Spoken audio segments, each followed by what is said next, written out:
안녕하세요. 혹시 최근 나스닥에 상장한 CARSmed, CARL이라는 메드테크 기업 들어보셨나요? 아, 네네. 그 AI 기반으로 맞춤형 척추 수술 솔루션을 제공한다는 회사 맞죠? 맞습니다. 아주 흥미로운 기술인데 오늘 저희가 이 CARSmed의 나스닥 상장 관련 자료들을 좀 깊이 들여다보려고 합니다. 네, 좋습니다. 기술 자체도 그렇고 또 IPO 배경이나 초기 시장 반응 같은 것들 짚어볼 게 많죠? 그렇죠. 저희 목표는 이 자료들을 통해서 CARSmed의 현재 상황 또 투자 관점에서 중요한 점들을 명확히 이해하는 겁니다. 네, 자 그럼 컬스메드가 어떤 회사인지부터 간단히 볼까요? 2018년에 설립됐고요. 네, 비교적 신생 기업인데. 그렇죠. 핵심은 아프레보라는 플랫폼이에요.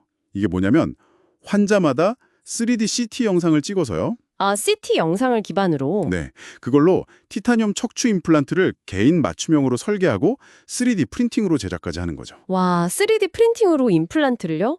수술 계획 소프트웨어랑 일회용 기구도 같이 제공한다고요? 맞습니다. 그러니까 수술 전 계획부터 실제 수술, 임플란트까지 다 아우르는 뭐랄까 통합 솔루션인 셈이죠. 정말 미래 기술 같네요. 근데 이런 기술을 현실화하려면 돈이 많이 들 텐데요. 이번 IPO가 그래서 중요했겠어요. 네, 그렇죠. 2015년 7월 23일에 나스닥에 상장했고요. 공모가는 $15. 네, 15달러, 주식수는 한 670만 주 정도 발행했죠? 네, 옵션 제외하고요. 그래서 대략 한 1억 달러 조금 넘는 자금을 모은 셈인데 이걸 어디에 쓸 계획일까요? 그게 중요하죠. 자료를 보면 자금의 40%는 R&D, 연구 개발에 투입한다고 합니다. 특히 지금 개발 중인 경추, 그러니까 목뼈 융합 솔루션 개발에 집중하고요. 아, 경출 쪽으로 확장하는군요. 네. 그리고 생산시설 확충의 30%, 마케팅의 20%, 나머지는 운영 자금이고요. 그러니까 기술 고도화랑 생산 능력 확대, 이 두 가지에 집중하겠다는 거네요. 맞습니다. 디지털 생산 라인을 더 좋게 만드는 것도 중요한 목표 중 하나라고 하고요. 필요한 투자로 보이긴 하는데, 근데 시장 상황을 보면 메드트로닉이나 스트라이커 같은 정말 큰 회사들이 있잖아요. 그렇죠. 거대 기업들이죠. 칼스메드가 현실적으로 이 시장에서 살아남을 수 있을까요? 병원들이 또 이런 새로운 기술을 바로바로 쓰려고 할지도 의문이고요. 아, 그 지점이 정말 중요합니다. 글로벌 척추 임플란트 시장 자체는 성장하고 있어요. 연 3.9% 정도? 미국은 한 5%대 성장도 기대되고요. 성장세는 있군요. 네, 기회의 땅은 맞는데 말씀하신 대로 경쟁이 정말 치열하고 또 의료계가 원래 좀 보수적이잖아요. 신기술 도입에 시간이 걸리는 건 분명한 장벽이죠. 그렇죠. 그럼에도 불구하고 그 아프리보 플랫폼 임상 결과는 좀 눈에 띄던데요. 맞춤 설계를 하니까 고정률이 94%, 재수술률도 2% 미만이라고요? 네, 그 데이터가 칼스메드가 내세우는 가장 강력한 무기입니다. 환자별로 최적화된 설계를 하니까 수술 성공률이 높다. 이건 분명 매력적인 포인트죠. 확실히 강점이 있네요. 네, 하지만 이게 또 문제입니다. 이 혁신에는 돈이 많이 들어요. 자료를 보면 매출은 늘고 있거든요. 2022년에 한 1,378만 달러에서 2024년 추정치가 3,227만 달러니까 성장세는 분명한데 그런데요? 근데 매년 평균 2,400만 달러 정도의 영업 손실, 그리고 순손실이 계속 쌓이고 있다는 거예요. 이게 지금 이 회사가 마주한 현실입니다. 와, 2,400만 달러 손실이면 매출 성장보다 손실이 더 큰 거 아닌가요? 그렇죠. 기술에 대한 기대감으로 투자는 유치했지만 재무 구조만 보면 사실 좀 약점이죠. 아, 이 기술적 성과랑 재정적 어려움 사이의 간극이 생각보다 크네요. 상장 초기 주가에도 이런 점이 반영됐겠군요. 첫날 좀 오르락내리락 하다가. 네, 첫날 변동성이 컸죠. 14달러에서 15달러 사이를 왔다 갔다 하다가 결국 첫 주에는 공모가보다 좀 낮은 14달러 50센트 근처에서 안정화 시도를 했어요. 약 3.3% 하락한 거죠. 역시 시장은 냉정하네요. IPO 시장 분위기가 안 좋았던 탓도 있겠지만 역시 계속되는 적자가 비담이었겠어요. 맞습니다.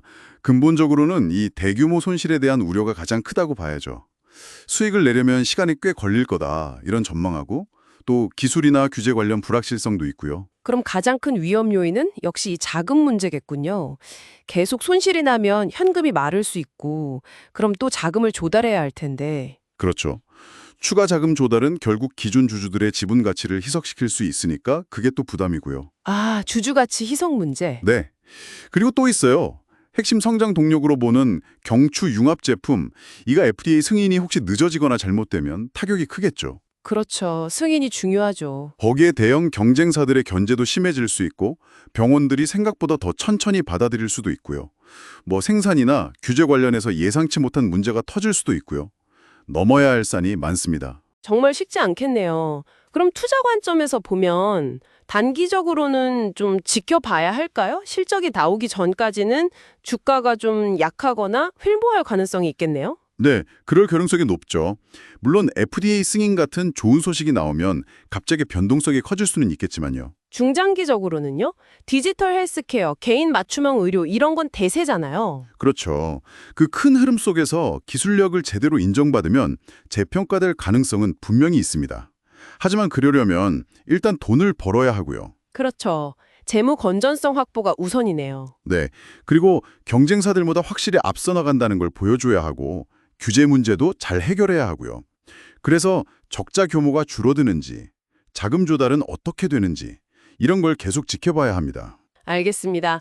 정리해보면 칼스메드는 정말 혁신적인 기술을 가졌지만 동시에 재정적으로 어렵고 시장 경쟁이나 규제 같은 큰 과제들을 안고 있는 그야말로 고위험 고수일 가능성의 대표적인 사례 같네요. 네, 딱 그렇습니다. 여러분께서 주목하셔야 할 부분은 이 기술 자체의 혁신성뿐만 아니라 회사가 이 어려운 과정들을 어떻게 헤쳐나가는지 그 과정일 것 같습니다. 맞습니다.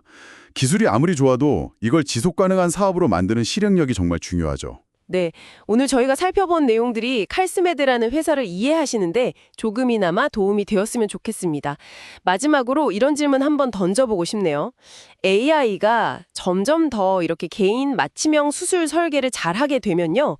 기술적인 측면 말고 우리가 고민해야 할 윤리적인 문제는 없을까요? 아, 좋은 질문이네요. 자료에는 없는 내용이지만 앞으로 한 번쯤 생각해 볼 만한 흥미로운 지점인 것 같습니다.